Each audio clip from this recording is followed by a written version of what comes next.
The Eloteps explained, the Chicano study major can be understood by certain degrees of dedication to the ideology. Rank 1, the Chicano study major. And mind you, these are all based off of stereotypes and are not legitimate and should be used lightly as a comedic entry to this essay. This person is over the age of 40 and is a part of Mecha, or La Raza Unidad Party. They tend to lead towards Marxist communism politically and make sure that they are well read. One of their favorite movies is Apocalypto, and they believe they derive from the Aztec or Mayan people. This is why a lot of their accessories were purchased from a Midwestern native artist if they don't already have access to the Huirarica beaded earrings, known as the Huichol beaded earrings, or Otomi embroidery. Rank 2, someone who has been born in America that is of Mexican and Indigenous Mesoamerican descent.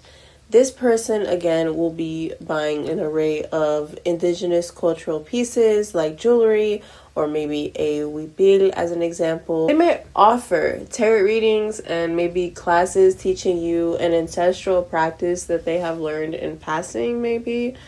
They claim they have access to community.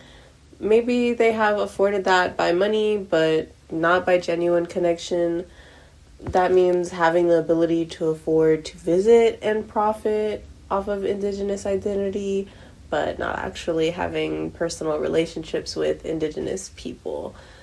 I wonder, as we describe these archetypes, where moral compasses lies in these individuals, as once we learn an exploitative nature by doing things like this, why not change your habits? It's just a part of the mestizo identity when it comes to our indigenous counterpart. And I ask what I ask, knowing some of us hold different weights to that indigeneity or that indigenous identity within our background. The hardest part for the Mexican American is the self-described ni de aquí ni de allá mentality. Yo no tuve opinión, me trajeron muy morrillo cuando dijo mi papá, vamos cruzando. Oh, Cristina, Anglo food is too bland, and you know, when we go to Mexico, we get the roast. I was a Chicano way before you were, man.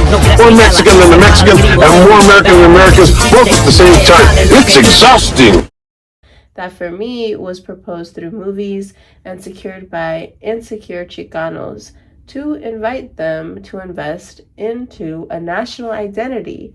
But because of either social economic status, physical attributes, or just, status and time and history, the people in this essay I reference individually explain our Chicano elotep.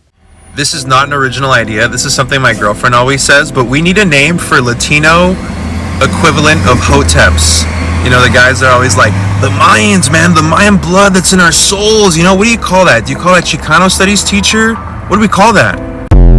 In 1927, Maria Letigo de Hernandez founded the Orden de Caballos with lawyer Alonso S. Perales as a means to rally the growing Mexican community funds and support in fighting different aspects of what I think are structural normatives for the American government.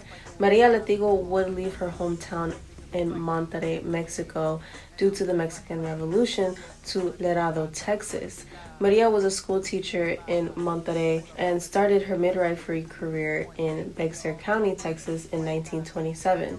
The same year, her and Alonso, the popular lawyer, would create the Orden de Caballos. Not so far away in time or location, John Solas would be similarly founding an organization with his community in the same vein as the Orden de Caballos, named Hijo de America. By 1934, Maria had branched out of her original organizing efforts to focus on the injustices encompassed in education for Mexican American children at the time. So she collaborated with the founder of the School Defense League. The School Defense League was founded on December 14, 1934 at the International Institute in San Antonio, represented more than 40 organizations seeking the improvement of school facilities. The league, headed by Enotario Escobar Jr., grew out of the Committee on Playgrounds and School Facilities under the Council 16 of the League of United Latin American Citizens, which Escobar chaired.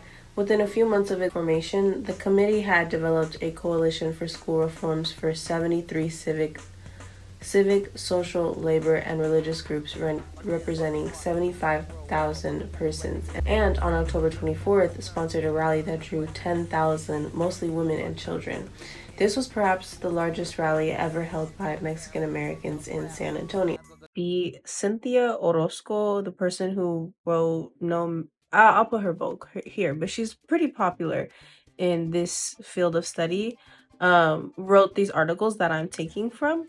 So in 1927, Solas joined the Order of the Knights of America, which he served as secretary. Solas played a key role in uniting the OSA, OKA, and the League of Latin American Citizens, 3 organizations that merged to found LULAC.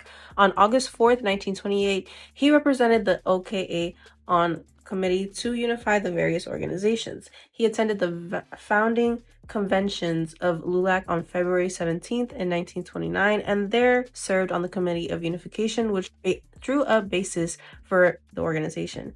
During the administration of LULAC, President C. Manuel Gonzalez appointed Solas, who acted as a state secretary and trustee. In 1932 through 33, he was a state special organizer general and a member of the San Antonio organizing team called the Flying Squadron, and president of council too in San Antonio. In 1933 to 1934, he held the position of state inspector general. LULAC's groups throughout the Midwest and the nation invited him to speak.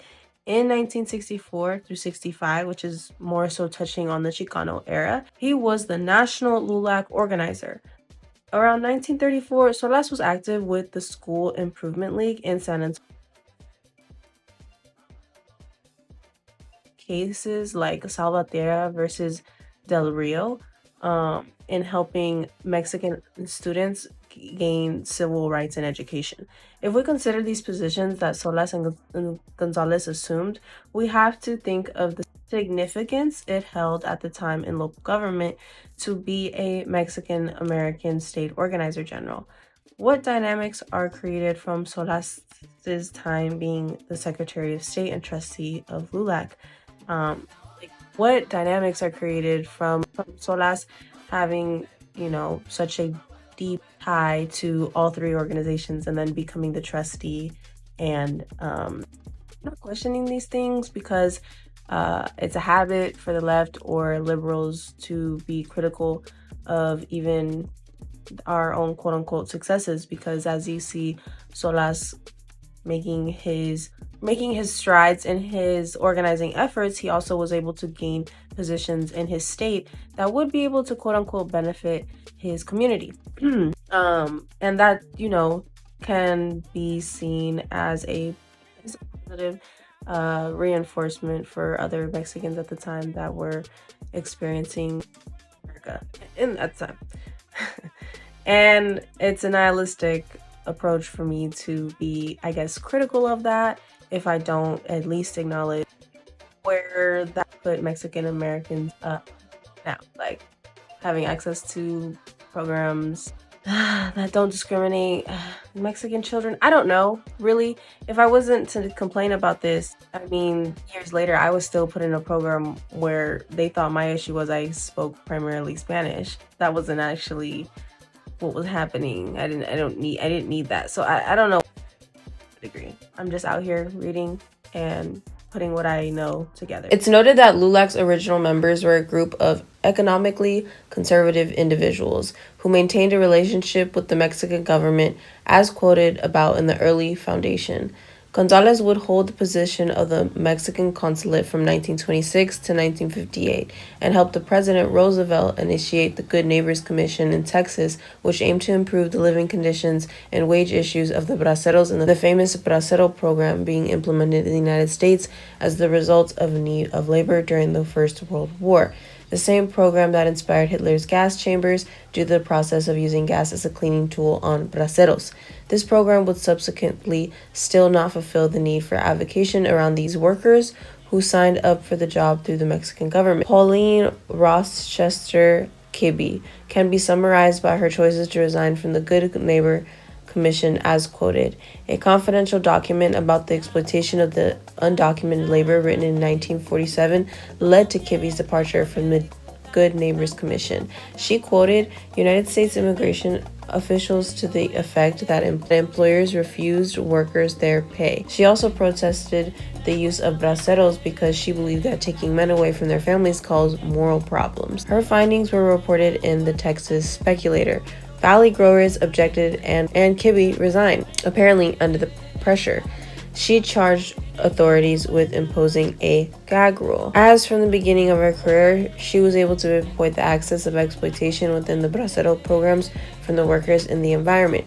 Kibbe was a Latina born in Colorado who would invest herself in the inter-American political, and in 1944, a quote, she wrote the Organization for Inter-American Understanding, a blueprint for the institutions to participate in the inter-American work. When a year prior, she would be a field associate to the Executive Committee on the Inter-American Relations in Texas, and also be appointed secretary to the Good Neighbor Committee, that I was talking about. Kibbe also wrote in 1946, The Latin Americans in Texas, a great text to understand how figureheads like Gonzalez and Luis Quintanilla, a former attached as the minister of the Mexican embassy in Washington, conceptualized their identity. As he wrote in A Latin American Speak, in it he expresses himself clearly, logically, and disinterestedly as an American in the broader sense of the world, but naturally with the viewpoint of a Mexican, a Latin American. Now, a quote from the book, Upon the mighty stage of the Western Hemisphere, he tells us a drama is taking place, a drama in which every man, woman of America, North, Central, and South, plays a part.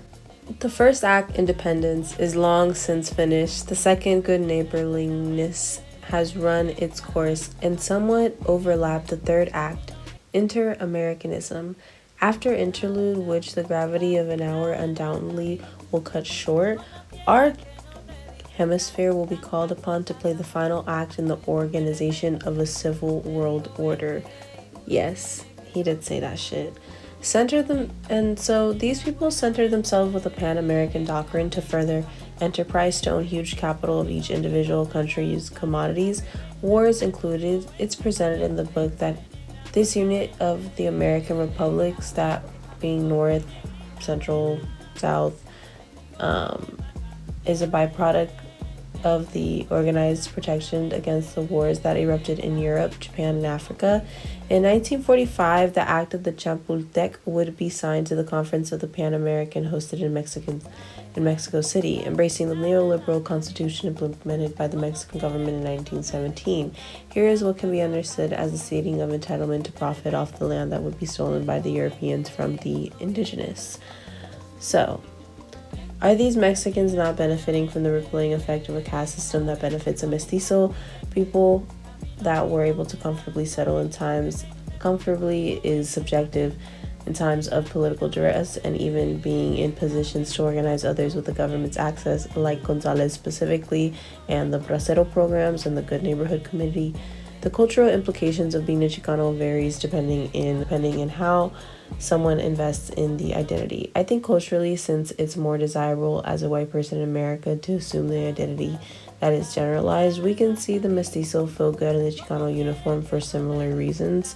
The American process is one of sanitization and indoctrination of complete self over generations without a conscious effort, to fight back. But that's not here nor there. If your family has, I'm just saying that can happen.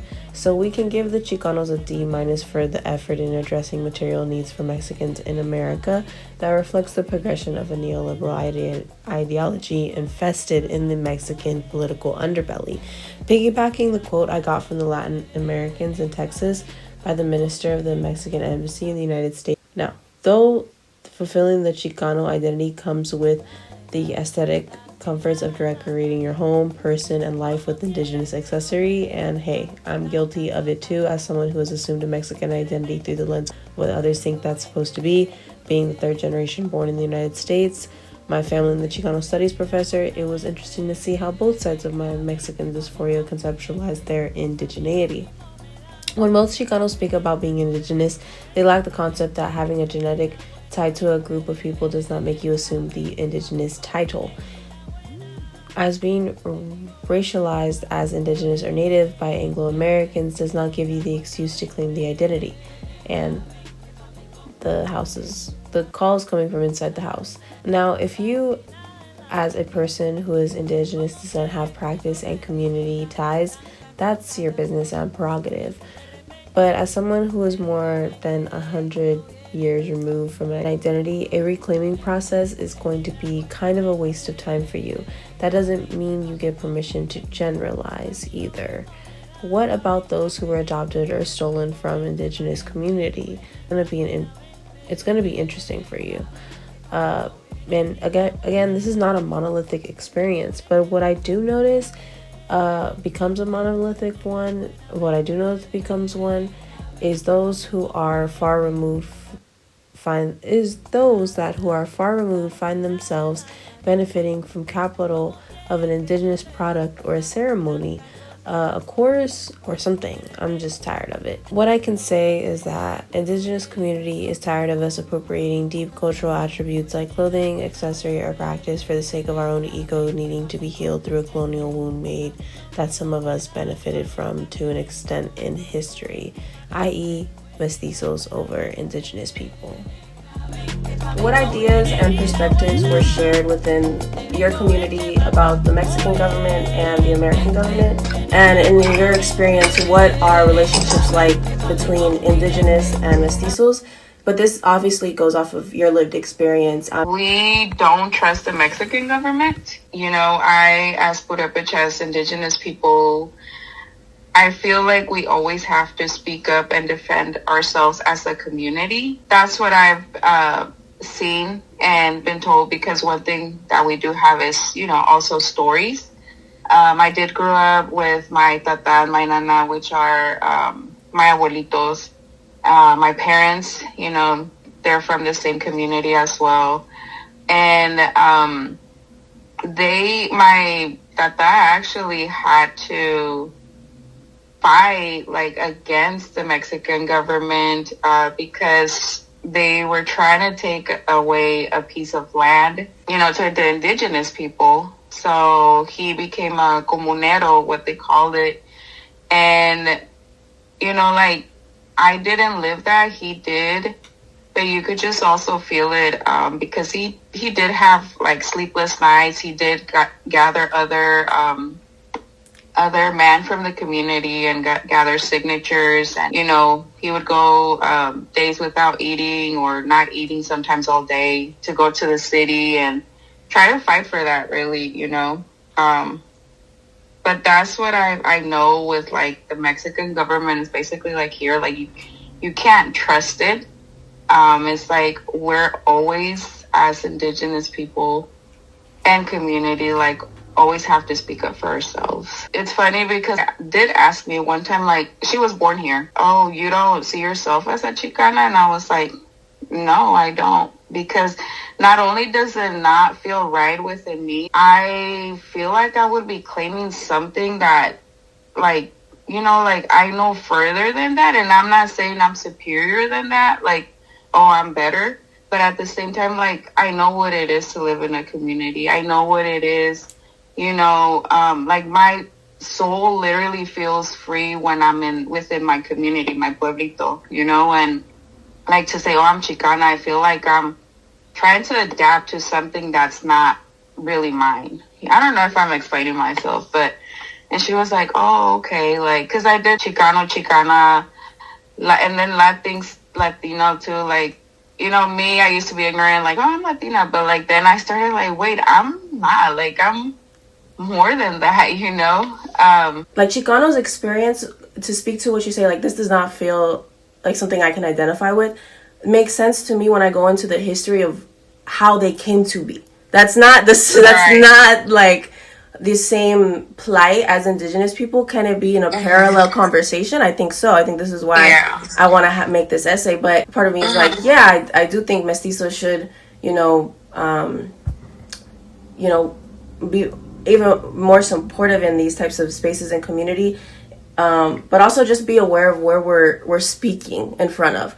Who, what is the face in front of certain things that are being presented. And then also too, it's like, it's just in our day and age, everyone's quick to commodify something, which I'm not, too in like of, just because with these practices, they're like, this is not, I don't know, it just feels wrong. Something in me just feels wrong. One thing too that, like, I feel kind of like that, and they're maybe not the same, but like, I feel that it's kind of like an example of it is, for example, like, people, turistas, like that they go to indigenous pueblos and learn their ways, like midwifery, parteras and stuff. And then they try and come out here and like teach that same thing.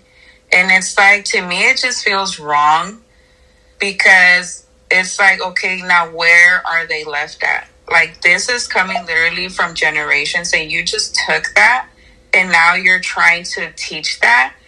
To me, it's just like, doesn't feel right, and I see that a lot. And even with like, like you said, people that like look like them or are distant, and they could even have grandparents that are like indigenous, but at the same time, it's like, I just feel like, yeah, like I did grow up my first 5 years too, but like to actually live out there in the community, a lot of people do romanticize like, oh, like, I just want to live and stuff out there. But like, do you even know what they go through?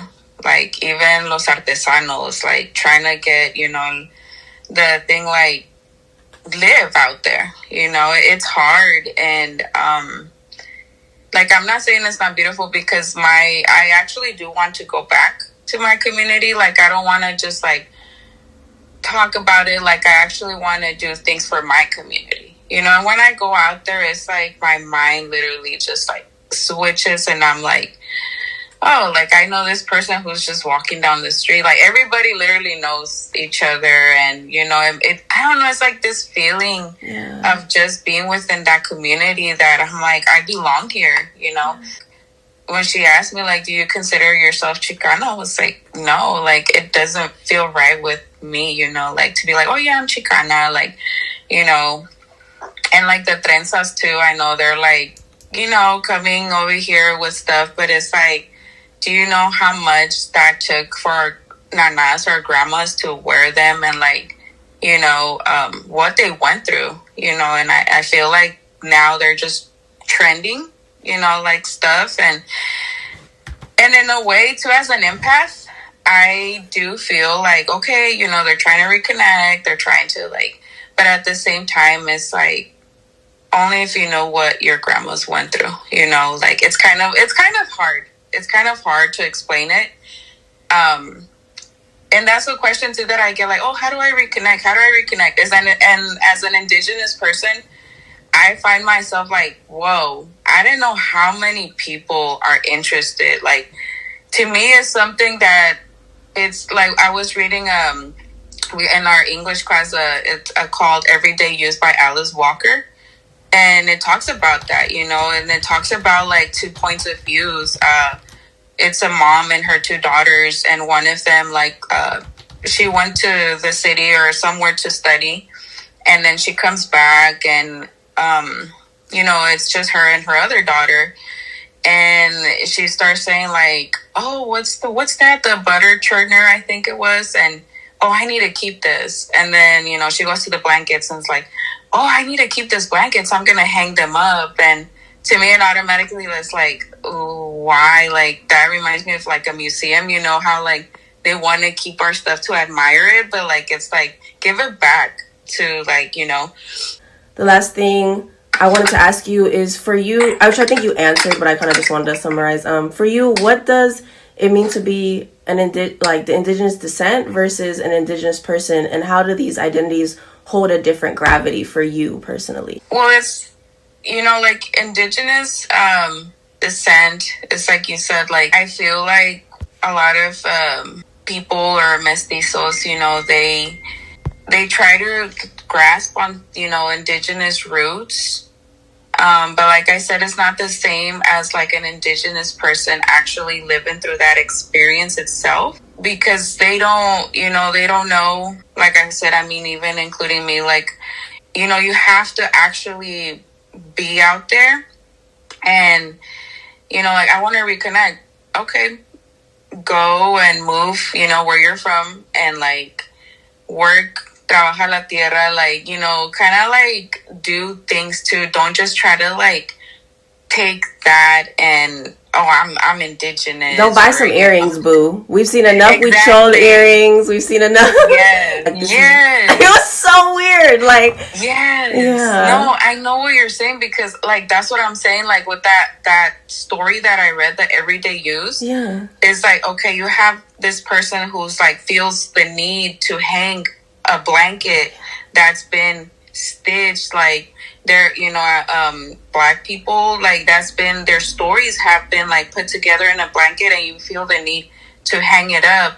And then you have the sister who's actually going to use it and knows a deeper meaning behind it. Like they know, indigenous people know the meaning behind it, and we always respect that. As in, like, other people make it into trends, and it does not feel right, because it's like, I'm sorry, but you're forgetting the real meaning behind this. Like, you're not respecting that. Like, another thing too that I noticed, and this is a part of me, because Purepecha people, our libraries were burned out. Like we have zero. Like Mexicas, they have more. Like, you see more about Mexicas, and I feel like that's why a lot of people are like, oh, I'm Mexican, I'm Mexica.